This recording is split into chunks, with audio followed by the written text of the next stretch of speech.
Permission తీసుకున్నావు ఇల్లుకు? అక్కడ నుంచి స్టార్ట్ అయ్యింది. ఇది ఒకటి టోటల్గా డంప్ యార్డ్ స్కూల్ పిల్లలు కూడా చాలా ఇబ్బంది అవుతుంది. పటాన్చెరు ప్రాంత ప్రజల కళ పటాన్చెరుకు ఒక రైల్వే స్టేషన్ రావాలని. అనేక ఉద్యమాల తర్వాత పటాన్చెరులో ఒక రైల్వే స్టేషన్ నిర్మాణం జరిగింది. నిర్మించినటువంటి రైల్వే స్టేషన్ నాకు ఐడియా ఉన్నంత మటుకు దేశంలో ఏ రైల్వే స్టేషన్ కూడా కఠినంగా ఇప్పుకపోయినటువంటి పరిస్థితి, వేసిన పట్టాలు తీసుకుపోయినటువంటి దుస్థితి ఎక్కడ ఉందని నేను అనుకోవట్లేదు. తెలంగాణ రాష్ట్రం ఆవిర్భవించినటువంటి తొలి రోజుల వరకే 2014 వరకే పట్టాలు స్టేషన్లు అన్నీ ఇప్పుకొని పోయినారంటే పరిస్థితి ఏందో ఒకసారి ఆలోచించాలి. 10-15 సంవత్సరాలుగా రైలు పట్టాలు లేవు, రైల్వే అధికారులు ఎవరు రావట్లేదు. కాబట్టి ఈ ప్రాంతంలో చిన్న చిత్కా కూలి పని చేసుకొని వేరు వేరు ప్రాంతాల నుంచి వచ్చిన ప్రజలు, బండ్లగూడ స్థానికులు 100-120 గజాల లోపల రేకుల షెడ్లు, చిన్న చిన్న ఇండ్లు కట్టుకొని వాటికి ఇంటి పన్ను కడుతూ గత 15-20-30 సంవత్సరాల నుంచి కూడా నివసిస్తూ వస్తుంది.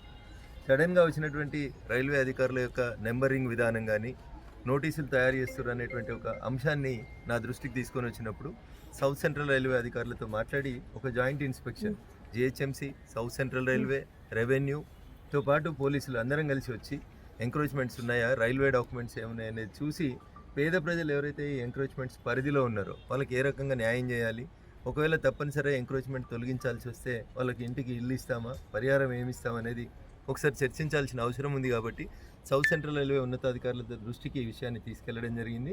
నెక్స్ట్ వీక్ మళ్ళీ అన్ని శాఖల అధికారులను తీసుకొని వచ్చి సమస్య సాధ్యమైనంత త్వరగా పరిష్కరించి బాధితులకు న్యాయం చేస్తామని చెప్పి ఈ సందర్భంగా హామీ ఇస్తాం.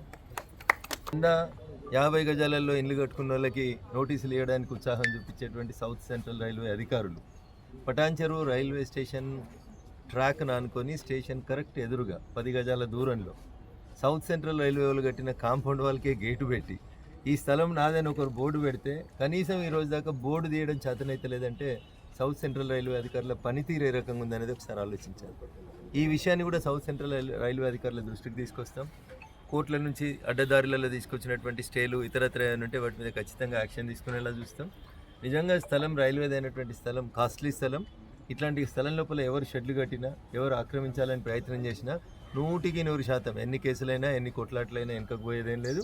రైల్వే స్థలాన్ని పరిరక్షిస్తాం, ఎట్ ద సేమ్ టైం పేదలకు న్యాయం చేస్తాం.